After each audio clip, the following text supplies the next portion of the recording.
Hi friends, എല്ലാവർക്കും പുതിയൊരു വീഡിയോയിലോട്ട് സ്വാഗതം. അപ്പോൾ ഞാനിന്ന് വന്നേക്കുന്നത് ബിഗ് ബോസിൽ നടക്കുന്ന സംഭവങ്ങളെ കുറിച്ച് അഖിൽ മാരാർ പറയണതിനെ കുറച്ച് ഒരു വീഡിയോ ഞാൻ ചെയ്തിട്ടുണ്ടായിരുന്നു. അപ്പോൾ അഖിൽ മാരാറിനെ കുറിച്ച് ഒരുപാട് പേര് അഖിൽ മാരാർ പറഞ്ഞത് ശരിയല്ല, തെറ്റാണ്, അങ്ങനെയുള്ള സംഭവങ്ങളൊന്നും ബിഗ് ബോസിനകത്ത് നടക്കുന്നില്ല, അങ്ങനെ എങ്ങനെയെന്നൊക്കെ പറഞ്ഞിട്ട് ഭയങ്കരമായിട്ട് കുറേ പേര് പ്രതികരിച്ചിട്ടുണ്ടായിരുന്നു. അപ്പോൾ എന്താണ് അങ്ങനെ കുറേ പേര് അതിനെതിരെ പ്രതികരിച്ചിട്ടുണ്ടായിരുന്നു.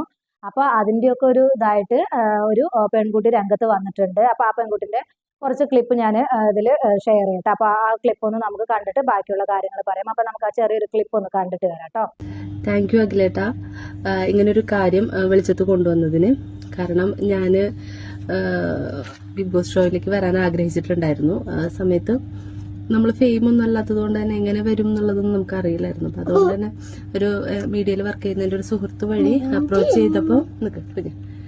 ചെയ്ത് കഴിഞ്ഞപ്പോൾ അവർ പറഞ്ഞത് ഇങ്ങനെയാണ്, ചില അഡ്ജസ്റ്റ്മെന്റുകൾ ചെയ്യേണ്ടി വരും, ചിലപ്പോ ഇങ്ങനെ കിടന്നു കൊടുക്കേണ്ടി വരും, അല്ലെങ്കിൽ പൈസ ആയിട്ട് കൊടുക്കും. അപ്പൊ ആ പെൺകുട്ടി പറയണത് കേട്ടല്ലോ. ഇതൊക്കെയാണ് ബിഗ് ബോസിനകത്ത് പുള്ളിക്കാരി ബിഗ് ബോസിൽ ഇത് കിട്ടിയിട്ടുണ്ടായിരുന്നു. അപ്പോൾ പോവാൻ വേണ്ടിയിട്ട് ഇരുന്നപ്പോ എന്താണ് ബിഗ് ബോസിനകത്ത് കയറുമ്പോഴുള്ള കാര്യങ്ങളാണ് പറയുന്നത്. അപ്പൊ ഇതൊക്കെ എന്താണ് അഖിൽ മാരാർ പറഞ്ഞത് സത്യമാണ് എന്നൊക്കെയാണ് ആ പെൺകുട്ടി ഇതിൽ പറയുന്നത്.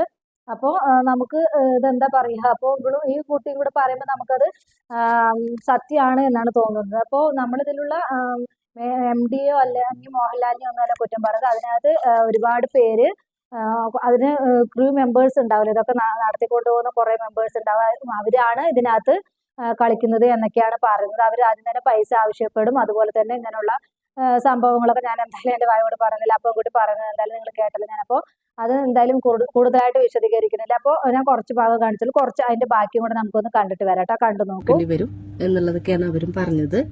അതുകൊണ്ട് ഞാൻ ആ ഒരു ശ്രമം ഉപേക്ഷിക്കുകയായിരുന്നു. അപ്പോൾ അഖിലേട്ടൻ ഇപ്പോൾ ലൈവിൽ വന്നത് പറഞ്ഞപ്പോൾ ഭയങ്കര സന്തോഷം തോന്നി. കാരണം നമ്മളെപ്പോലെ സാധാരണക്കാർ വന്ന് പറഞ്ഞു കഴിഞ്ഞാൽ ഒരു പക്ഷെ നമുക്കെതിരെ കേസെടുക്കുക അങ്ങനത്തെ കാര്യങ്ങളായിരിക്കും ഉണ്ടാവുക. പക്ഷെ നിങ്ങളെപ്പോലുള്ള ആൾക്കാർ ഇത് വന്ന് പറയുമ്പോൾ നമുക്കുണ്ടായ അനുഭവം അതിനോടൊപ്പം ഷെയർ ചെയ്യാൻ യാതൊരു മടിയുമില്ല. നിങ്ങൾ നല്ലൊരു കാര്യമാണ് പറഞ്ഞത്. ആളുകൾ അറിയണം, കൂടുതൽ ആളുകളിലേക്ക് എത്തണം ഇതിന്റെ പുറകിൽ നടക്കുന്ന കാര്യങ്ങൾ.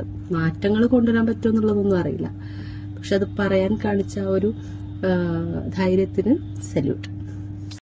അപ്പോൾ ബിഗ് ബോക്സിനകത്ത് ഇതൊക്കെയാണ് നടക്കുന്നത് എന്നാണ് പറയുന്നത്. അപ്പോൾ നമുക്ക് എന്താ പറയാ, അപ്പൊ ഇനി നമുക്ക് എന്തൊക്കെ ഇത് വരുന്നുള്ളതൊന്നും അറിയില്ല. അപ്പൊ ഇങ്ങനെയൊക്കെ സംഭവം ഉണ്ടെങ്കിൽ അഖിൽ മാരാറിന്റെ അടുത്ത് കപ്പും തിരിച്ചു കൊടുക്കണം, അതുപോലെ തന്നെ ആ ഫ്ലാറ്റും തിരിച്ചു കൊടുക്കണം എന്നൊക്കെയാണ് അത്ര ആവശ്യപ്പെട്ടിരിക്കുന്നത്. അപ്പൊ അതൊന്നും തിരിച്ചു കൊടുക്കേണ്ട യാതൊരു കാര്യമില്ല. എന്താണെന്ന് വെച്ചാൽ അഖിൽ മാരാർ അവിടെ നല്ല പോലെ അധ്വാനിച്ചിട്ട് തന്നെയാണ് കപ്പും ഫ്ലാറ്റും കിട്ടിയിരിക്കുന്നത്. അല്ലാതെ ചുമ്മാ പോയി ഇരുന്നിട്ടൊന്നും അഖിൽ മാരാർക്ക് കിട്ടിയിട്ടില്ല. അതുപോലെ തന്നെ ഫുൾ സപ്പോർട്ട് പുറത്തുണ്ടായിരുന്നു. അഖിൽ മാരാറിന് അകത്ത് ഭയങ്കര നെഗറ്റീവ്സ് ആണെങ്കിലും പുറത്ത് ഭയങ്കര ഫുൾ സപ്പോർട്ടൊക്കെ ആയിരുന്നു. അപ്പൊ എന്തായാലും ബിഗ് ബോസിനെതിരെ ഇങ്ങനെ ഒരു ഇത് വന്നിട്ടുണ്ട്. അപ്പൊ ഈ പെൺകുട്ടിയും രംഗത്ത് വന്നിട്ടുണ്ട്. അപ്പൊ ഇതിനെതിരെ ഇനിയിപ്പോ ആരൊക്കെയാണ് പ്രതികരിക്കാൻ പോകുന്നത് അറിയില്ല. അപ്പൊ ഇനി ആരൊക്കെ ഇൻവോൾവ് ആയിട്ടുണ്ട് എന്ന് അറിയില്ല. അപ്പൊ എന്താണ് ഇതിന് താല്പര്യമുള്ളവരാണ് അവിടെ നിൽക്കുന്നത്, അല്ലാതെ പെൺകുട്ടികൾ നിൽക്കുന്നില്ല എന്നൊക്കെ പറയുന്നുണ്ട്. പിന്നെ എന്താണ് അഖിൽ മാരാർക്കെതിരെ ഒരുപാട് പേര് അവിടെ നിന്നവര് കുറെ പേര് ഇങ്ങനെ അത് തെളിവ് കൊണ്ടുപോകാന്നൊക്കെ പറഞ്ഞിട്ടുണ്ടായിരുന്നു. അതിന്റെ അടിസ്ഥാനത്തിലാണ് ഇപ്പോൾ അഖിൽ മാരാർ തെളിവ് കൊണ്ടുവന്നിരിക്കുന്നത്.